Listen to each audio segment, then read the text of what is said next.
All right, so explain to us, you're there every day at the White House now, what this means, what really happened here. Well, let me break it down to you real quickly. In order to gain access into the White House, the press room, you have to go through a process to get cleared. Now, the White House Correspondents Association is responsible for placing seats. They're the placeholders in the briefing room. They tell you who can sit down and who has to stand up and fend for themselves. They also, to a certain degree, can allow and disallow access into the briefing room and, of course, onto Air Force One.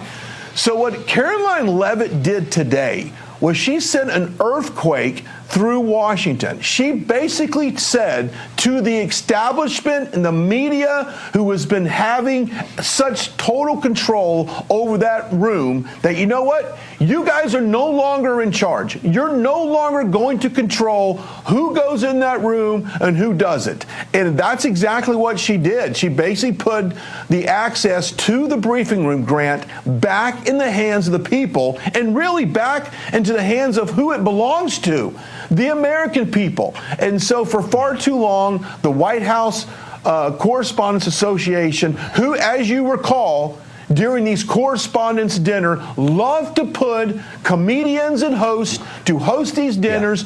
Those who hate Trump and they hate Republicans have been making fun of us from day one. All right. Those are the people who are no longer in charge of controlling that room, Grant.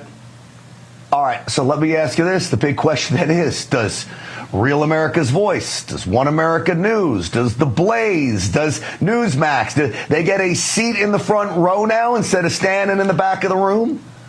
Well, her announcement today was saying, as we move forward, we're going to control who sits in this room. So as of right now, that seating chart is not out.